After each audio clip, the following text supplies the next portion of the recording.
My dear brother priests, anong pwede natin sabihin itong mga nakaraang linggo? Salamat po Facebook. Salamat po YouTube. Salamat po Twitter, Instagram.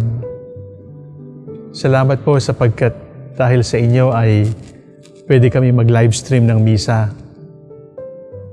Pero kahit tayo ay nagpapasalamat sa social media, patawarin po ninyo ako pero gusto kong sabihin na hindi pwedeng palaging ganito.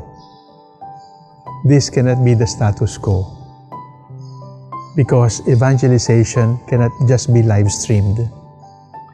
Evangelization cannot be virtual. Evangelization cannot be digitalized. There is something about evangelization that will not happen in a digital world if we just confine ourselves to social media. Ano yon? Unang-una sa lahat, evangelization is encounter. The Eucharist is presence, and it is real presence. Kung ikaw ay nauuhaw, pupunta ka sa pitsil ng tubig, maglalagay ka ng tubig sa baso at iinom ka. Yon ang evangelization. Pero yung live streaming ay ganito.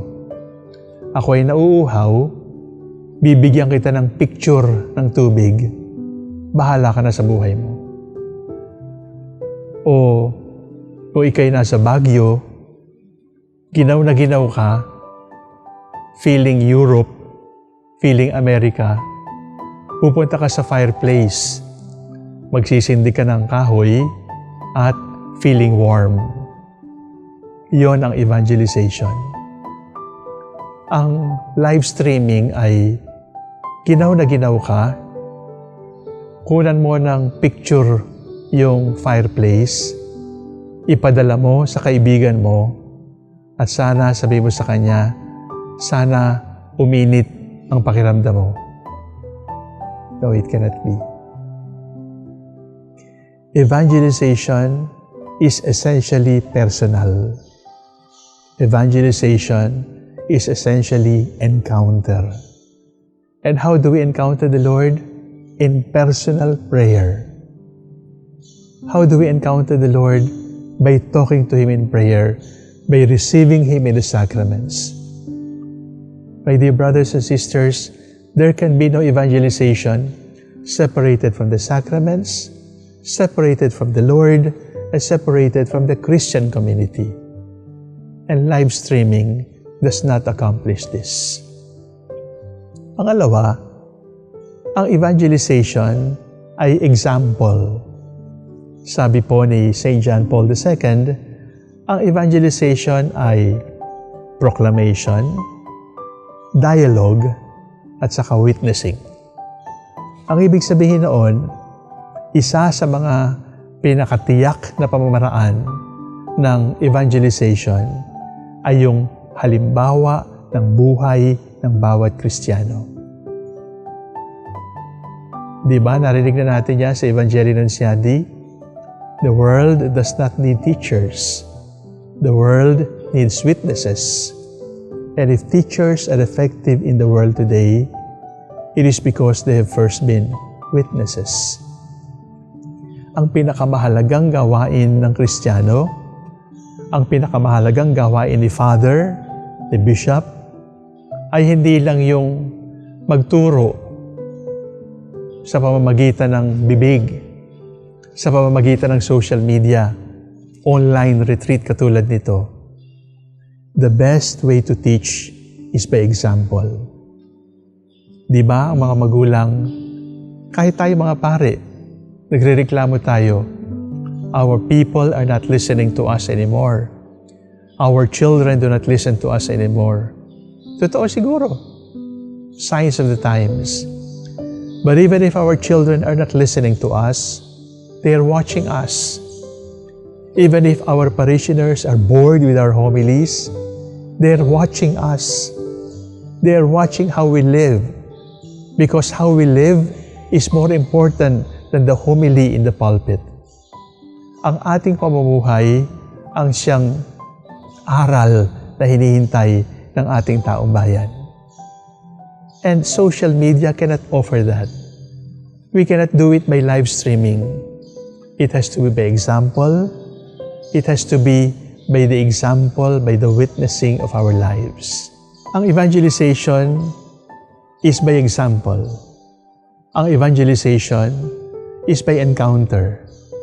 At huli, ang evangelization ay accompaniment. Ang ibig sabihin ito, incarnation.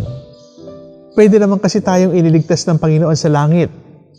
Pero siya ay nagkatawang tao para maramdaman niya yung nararamdaman natin at sabihin sa atin na yung pinagdadaanan nyo ay gusto ko ring pagdaanan.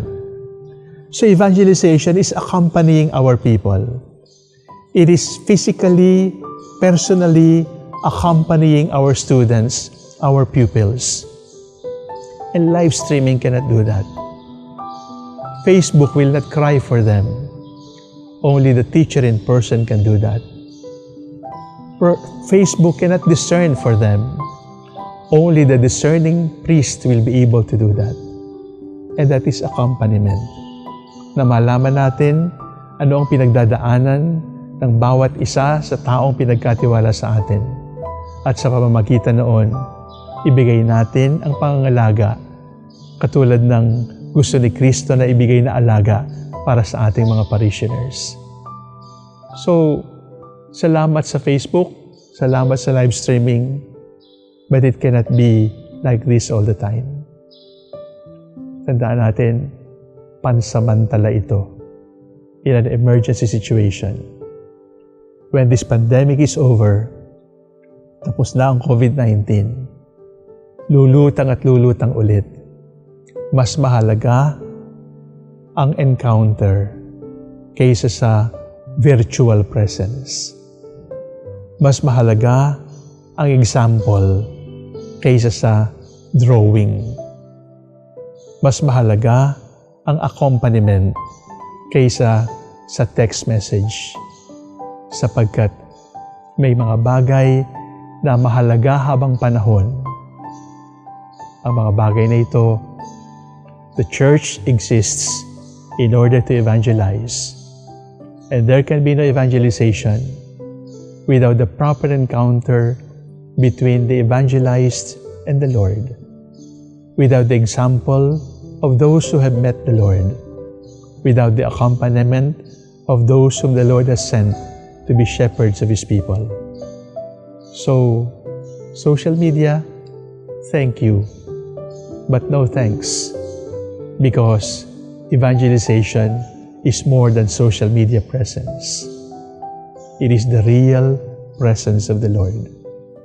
Mother Teresa says that, Jesus in my heart, reaching out to your heart. Evangelization is not a matter of likes and how many views and how many emoticons we receive. The goal of evangelization is that all of us be saints because we have seen the face of God in one another.